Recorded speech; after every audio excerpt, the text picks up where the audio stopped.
A paz do Senhor, meus queridos irmãos. Hoje é um dia que o Senhor fez, né? Por isso estamos desfrutando dele da melhor maneira possível. Enquanto nós reconhecemos o nascimento de um novo dia, isso é uma demonstração muito clara de que nós estamos vivos e ativos aqui neste planeta.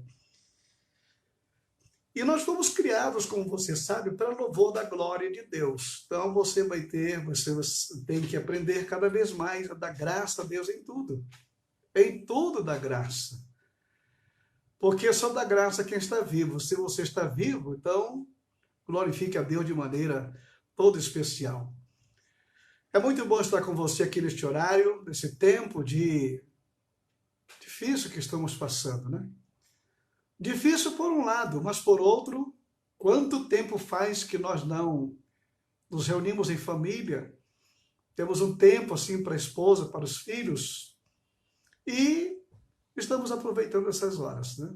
Você não vai querer sair de casa agora para ir se reunir lá fora, porque você vai se expor a um perigo. Então, agora, é procurar estar em casa, mas ter aquele tempo de qualidade com o pessoal, né? Com os filhos, com a esposa, com os que estão dentro dessa casa. Nosso ambiente tem que ser um ambiente de paz, de gozo, de alegria. O prazer que nós temos dentro da nossa casa, ninguém tira isto aí. Portanto, vamos glorificar cada vez mais o Senhor e aproveitar esses momentos. Sabemos que não é uma questão espontânea, praticamente você está fazendo isso de maneira obrigatória, né? Você está sendo obrigado a estar hoje aí na sua casa, com a sua família, com o seu pessoal, com os seus filhos, né? Então isso é bom demais, graças ao nome do Senhor nosso Deus. Estamos hoje aqui com um novo ambiente, né? Estamos aqui no nosso escritório e queremos realmente conversar com você através desse veículo que Deus nos tem concedido. Você aí na sua casa, com a sua internet ligada, com o seu celular, e vamos hoje tratar sobre a morte do rei, né? A morte do rei. O que vinha a ser isso? O que é que essa lição nos traz? É justamente sobre o capítulo 6 do livro do profeta Isaías. O livro do profeta Isaías fala sobre que no ano em que morreu o rei Uzias, o ano em que este rei morreu. O profeta Isaías, ele foi realmente um profeta que teve um ministério magnífico. Ele atravessou o período de Uzias, de Jotão, de Acais, de Ezequias, que eram reis de Judá. Então ele teve um ministério, ele foi chamado de o príncipe dos profetas. Este homem, praticamente, ele tem o seu ministério dividido em 3 etapas. E ele começa aqui nesse capítulo 6, dizendo que no ano em que morreu o rei Uzias. Por quê que nós temos aqui esta expressão? Os profetas sempre, eles marcaram uma data através de um acontecimento da época. Você vai ver, por exemplo, o livro do profeta Ageu. Ageu, ele teve 3 profecias, 3 ou 4. E cada profecia que ele teve, o espaço de um para o outro, às vezes demorava 5 meses, 8 meses, mas era marcado por um acontecimento que aquilo a história deveria comprovar depois, né? E Isaías começa aqui o capítulo 6, justamente mostrando algo extraordinário que aconteceu na sua vida quando? No ano em que morreu o rei Uzias. Mas por que esta ênfase, o rei Uzias? Bom, em primeiro lugar, a Bíblia diz que Uzias iniciou seu reinado temendo, buscando e rendendo culto a Deus. Começou muito bem. Ele fazia o que era reto perante o Senhor. E Deus o abençoou, conforme está escrito lá em 2 Crônicas, no capítulo 26. Ele foi muito amado por seu povo, reconhecido como um grande rei. Durante muito tempo, ele se espelhou no sacerdote Zacarias, homem de Deus, que na realidade era por onde o rei Uzias, ele tomava exemplos de vida, de conduta, de comportamento. Então o rei Uzias, ele começou de uma maneira magnífica a reinar sobre Israel. Como todo mundo quando começa, sabe como é, né? No mundo da política tem essas coisas. Elemento promete mundos e fundos, depois vai mudando, mudando, daqui a pouco começa a revelar a face que ele tem. Em um determinado momento de sua vida, aqui o rei Uzias, inflamado pelo orgulho do seu triunfo, que ele rendera um grande poder e riqueza, ele entrou arrogantemente no templo e, contrariando os sacerdotes, tentou oferecer incenso no altar. Esse direito havia sido conferido por Deus apenas aos sacerdotes, mas ele quis reivindicar esse direito para si. Não, eu sou o rei, sou eu que mando aqui, eu faço o que eu quero, da maneira que eu quero. Mas acontece que esse não era um estatuto de homens, era um estatuto divino, estatuto de Deus, que somente os sacerdotes aqui poderiam fazer isso no templo. Então, o que diz que Uzias ficou irado com os sacerdotes que tentaram lhe impedir, e ainda, em sua fúria, foi ferido por Deus com lepra. Olha só, ferido com lepra. Eu acho isso aqui, na realidade, algo muito espetacular da parte de Deus, sabe? Deus é soberano. Agora, às vezes eu fico pensando, se Deus agisse sempre assim com todos os homens, seria, na realidade, o que nós tínhamos um mundo de leprosos, né? Porque é um leprosário esse mundo, porque os homens começam de uma maneira tão humilde, tão simples, tão pacata, tão espetacular, mas depois eles vão mudando. Então Deus o feriu com lepra, que logo surgiu em sua testa. Por causa de sua doença, ele foi forçado a viver o restante da sua vida isolado. Isso está em 2 Reis, capítulo 15, versículo 5. É realmente triste. E passou a administração de seu reino ao seu filho Jotão, embora os estudiosos acreditem que ele continuou sendo o verdadeiro governante até a sua morte, em um provável sistema de corregência com o seu filho. Né? Ele, por trás dos bastidores, que determinava, dava as ordens, já que ele não podia aparecer, porque era imundo, era leproso, tudo muito bem, aí está a situação triste do rei Uzias. Durante o período do seu reinado, houve um grande terremoto, conforme Amós declara no capítulo 1, versículo 1, e Zacarias 15, 1. Esse acontecimento ficou marcado na memória do povo até o período pós-exílio. O historiador Flávio Joséfo defendeu uma antiga tradição que atribui este terremoto ao ato de sacrilégio cometido por Uzias. Agora, existe, por exemplo, algumas pessoas que falam que Uzias, este rei aqui, ele tinha um parentesco com o profeta Isaías.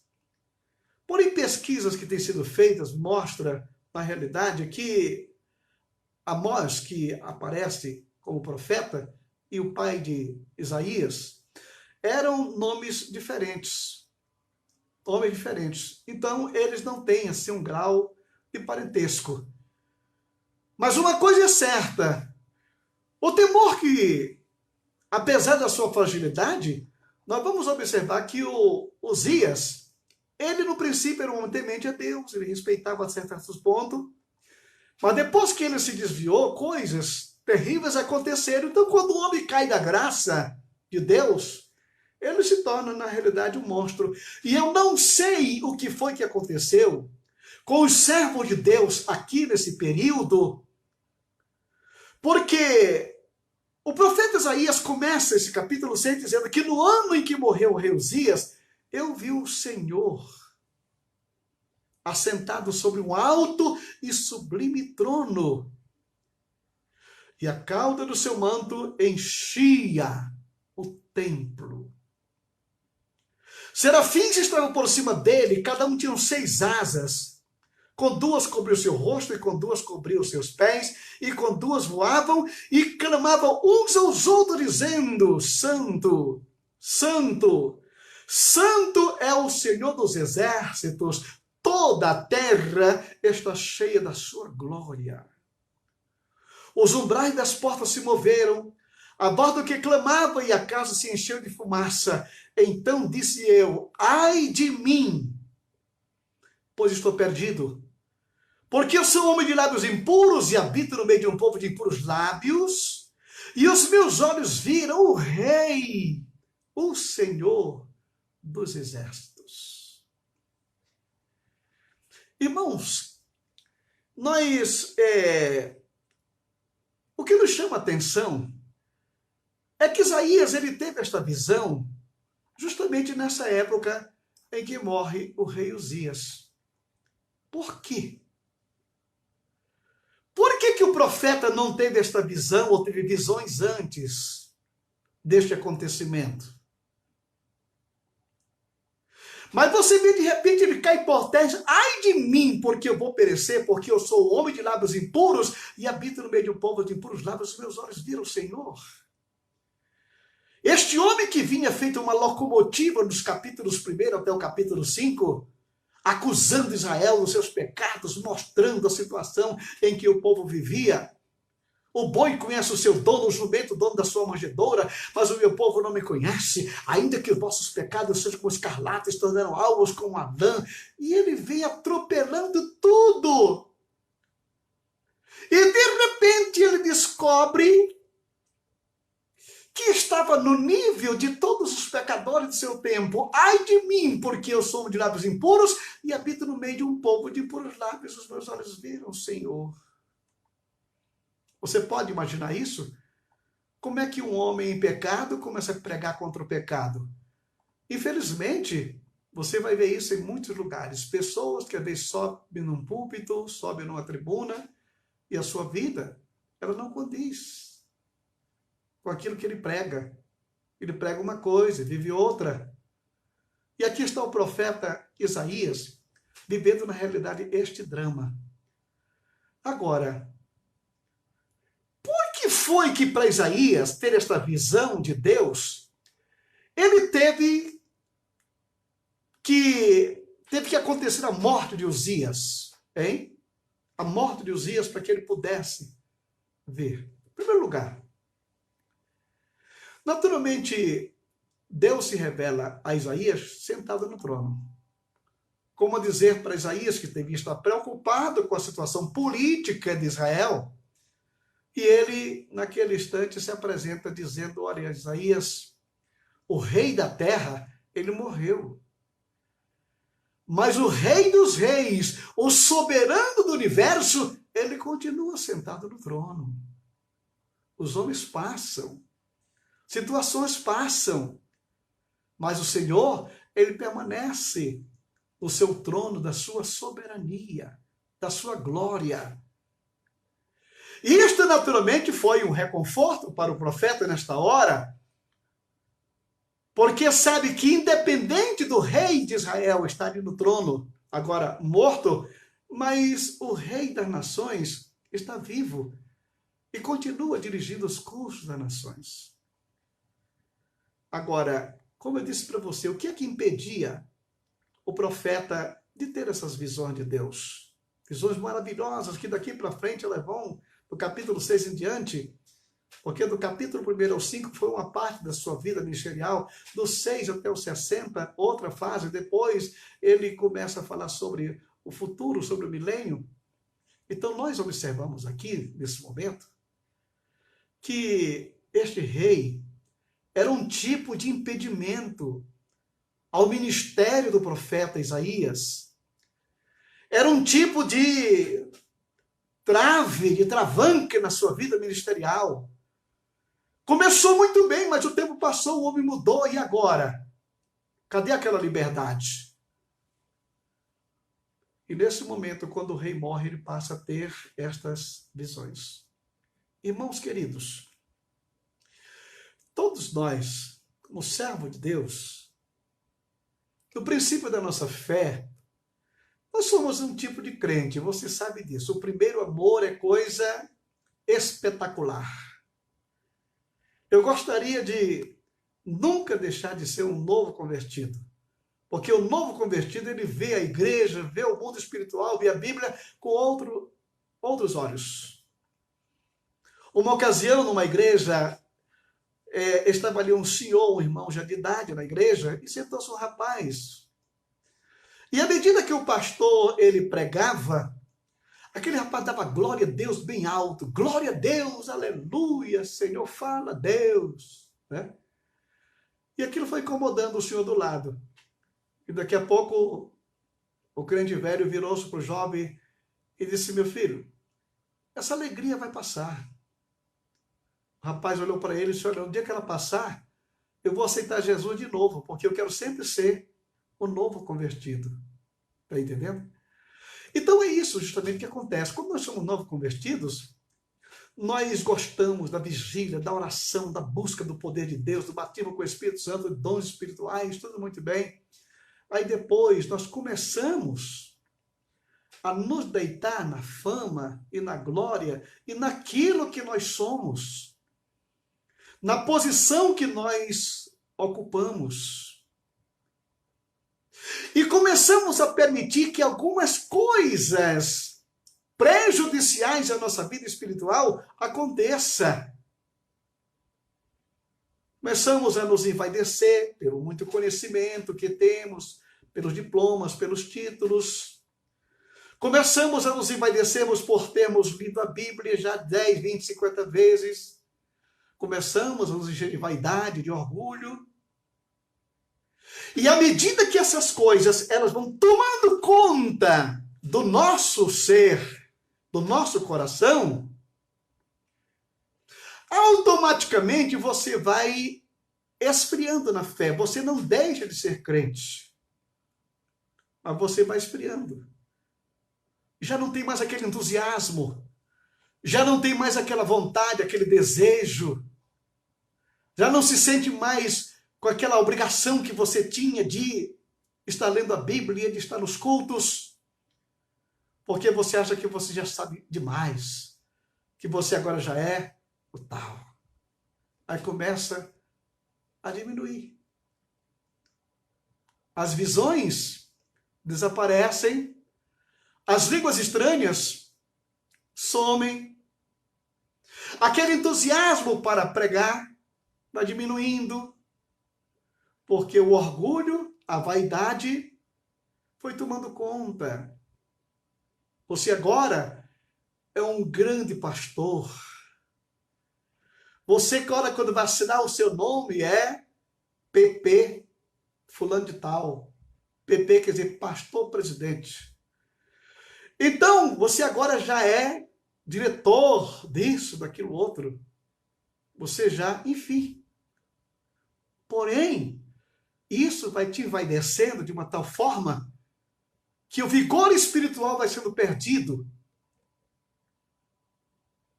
E você pode observar, ilustrando com esse texto aqui, que Isaías só pôde voltar a ter as visões, a ter essa visão de Deus, quando Uzias morreu.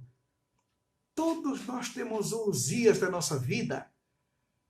Uzias, este ser carnal, esse elemento desaforado, que quer fazer no templo o que não deve, assumir o papel do sacerdote quando não compete a ele, se revolta contra isso, é carnal. A carnalidade tomou conta de Uzias, deste rei. E é este rei que precisa morrer na nossa vida, a fim de que você não venha morrer leproso. Este rei precisa morrer. É o rei da vaidade, é o rei da arrogância, é o rei da prepotência. Quando você coloca tudo isso aos pés do Senhor e você pede a Deus uma renovação, você vai passar a ter visões da glória de Deus, como o profeta Isaías teve aqui, e de uma maneira gloriosa.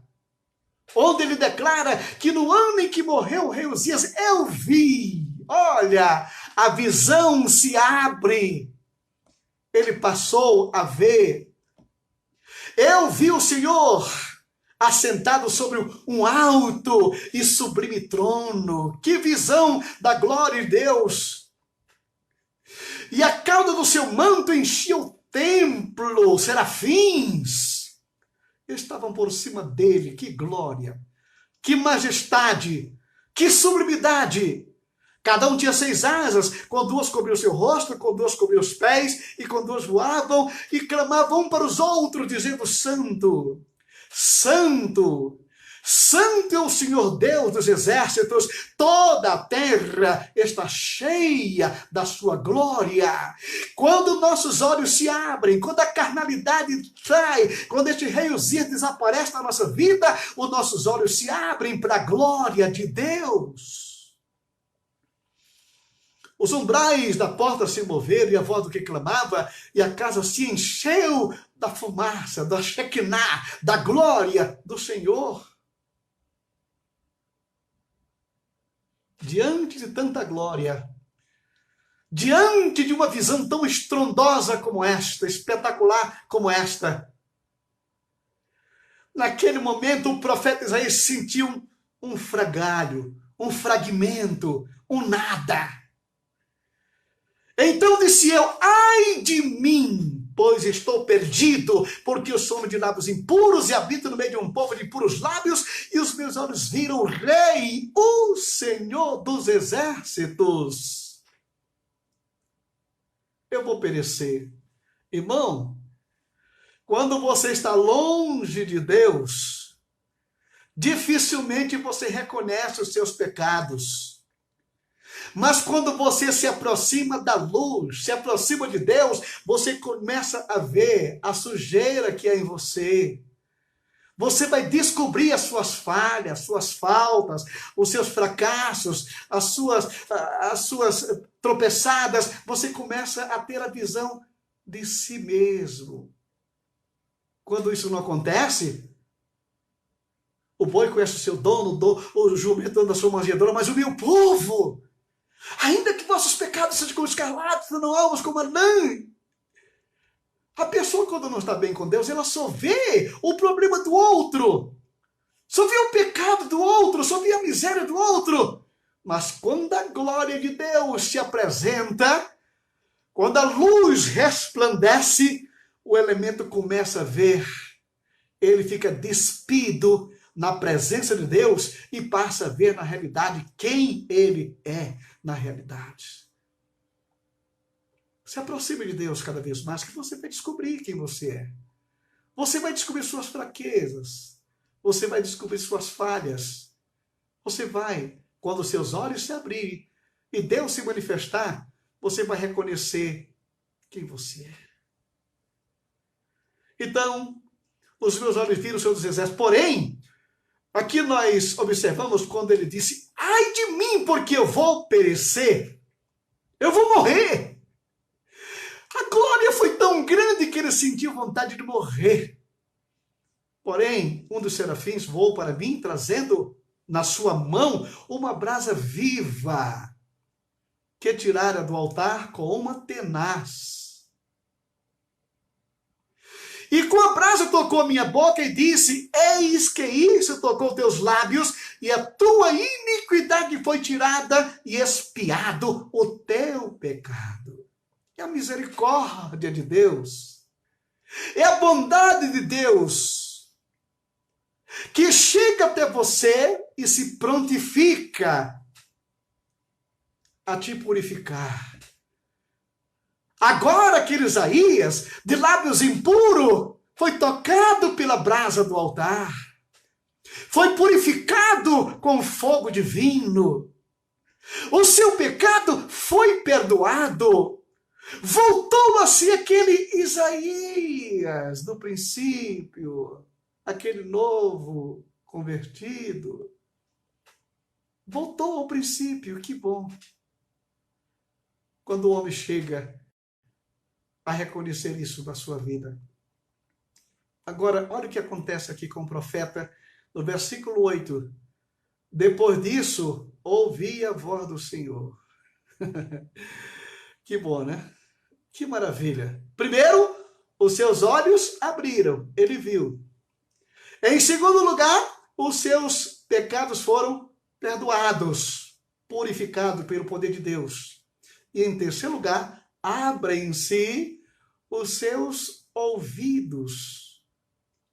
Ouvido que estava tapado, que estava cheio de cera da presunção, da prepotência, da arrogância, que impedia de ouvir a voz de Deus, impedia o profeta de ouvir o Senhor. Porque quando o homem chega num certo patamar, como um tempo desse eu vi um pregador dizendo, olha, eu não leio mais a Bíblia porque esse livro para mim já está ultrapassado, eu já sei tudo. Parou de ouvir Deus. Na sua arrogância e na sua prepotência, ele achava que já sabia tudo, não precisava mais. Mas nesse momento, abrem-se os ouvidos do profeta Isaías. Então, depois disso, ouvi a voz do Senhor que dizia, a quem enviarei e quem há de ir por nós? Irmão, eu acho lindo esse texto da Escritura Sagrada aqui, porque aqui envolve algo que supera o nosso entendimento. Tá? Até você, digamos que você seja um funcionário público, ou você seja um empregado numa empresa, e de repente, o teu patrão ou o teu superior te chama para você representá-lo numa reunião ou numa inauguração, e você vai muito garboso representando ali o prefeito, o deputado ou o presidente, você vai todo garboso porque você foi comissionado por uma autoridade. Agora, olha o que Deus está dizendo aqui para o profeta Isaías. Então, aqui, a quem enviarei? E que há de por nós? Ou seja, quem é que eu posso enviar no meu lugar? Deus perguntando, Jorge, você pode ocupar o meu lugar? Eu estou aqui no trono, mas estou precisando de um emissário, estou precisando aqui de um mensageiro, você pode ir no meu lugar? O que é que o Jorge Vale está fazendo aqui agora? Eu estou aqui no lugar que, se Deus estivesse aqui, era Ele que estaria pregando para você. Mas como Ele não pode estar fisicamente, Ele pergunta, Jorge, você pode ir no meu lugar? Fulano, você pode ir no meu lugar? Ciclano, você pode ser um evangelista no meu lugar? Você pode ser um pastor no meu lugar? Você pode ser um professor na escola dominical no meu lugar? Você, quando está fazendo alguma coisa na igreja, você está ocupando um lugar que, se ele tivesse ali, era ele que estaria fazendo. Mas ele mandou você, ele comissionou você. Você é um emissário do céu. A quem enviarei? E tem mais aí, quem é de ir por nós? Olha a trindade aqui. Irmão querido, nós estamos hoje numa posição muito elevada como representante do céu aqui na terra. E finalizando, aquele Isaías prepotente, aquele Isaías da testa dura, testa de ferro, como é conhecido, agora já transformado, totalmente renovado, humildemente, ele cai aos pés do Senhor e simplesmente responde, Senhor, se na tua obra cabe um homem como eu, falho como eu, então envia-me a mim. Aleluia! envia-me a mim. É justamente esta lição que o profeta nos dá, que a Bíblia nos apresenta. Irmão querido, você sabe que o ministério do profeta Isaías, depois deste acontecimento, ele se multiplicou. Ele é o profeta messiânico. É aquele que disse que eis que a virgem conceberá e dará luz a um filho. E o seu nome será maravilhoso, conselheiro, Deus forte, Pai da eternidade, príncipe da paz. O seu nome será chamado de Emanuel, que quer dizer Deus conosco. Foi o homem que teve mais visões da glória de Cristo. Foi que mais falou sobre Jesus. E depois o seu ministério vai se estendendo e se apresenta no milênio. Lá no milênio. Ele vê a glória do milênio. Ele vê o Messias. Ele vê a igreja. Ele vê o reino milenar aqui na terra. Ele vê a ursa pastando com a vaca. Ele vê o leão comendo palha com o cordeiro. Ele vê uma criança brincando com uma cobra.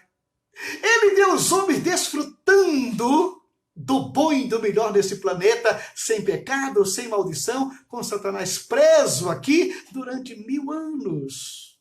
Os homens numa franquidade, não mais com essa correria toda que se tem, mas simplesmente adorando e servindo a Deus da melhor maneira possível. A glória te espera, irmão. Deus tem grandes coisas na sua vida, mas em primeiro lugar, deixa fazer morrer esta velha criatura, este Uzias, esse leproso, esse carnal. Aí você vai desfrutar das maravilhas do céu. Que Deus te abençoe, te guarde.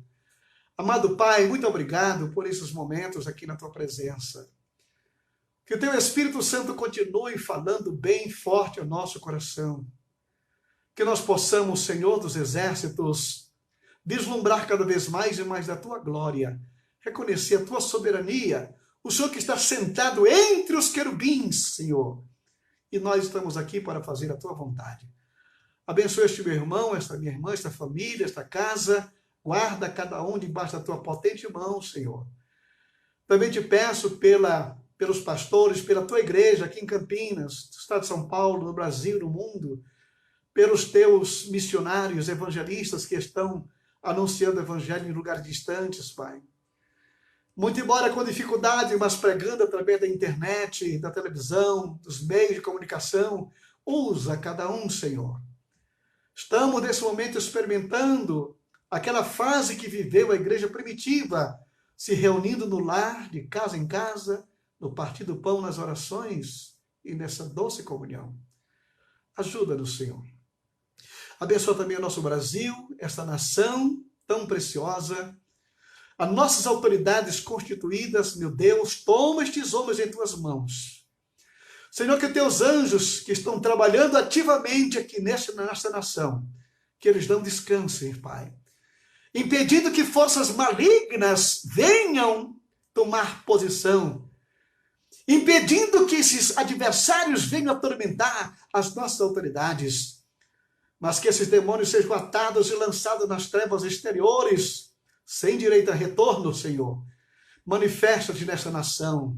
Manifesta o teu grande poder, o teu livramento, Pai. Guarda o presidente da República e os demais, nas demais instituições, Senhor. Guarda-nos.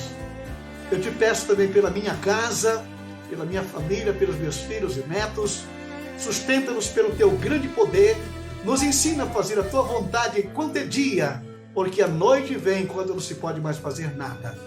Se conosco, Senhor, nesta oportunidade. No nome de Jesus te agradecemos, hoje e para sempre. Amém e amém. E a graça de nosso Senhor Jesus Cristo, o amor de Deus, nosso Pai, a comunhão e a consolação do Espírito Santo seja com todo o povo de Deus, hoje e sempre. Amém.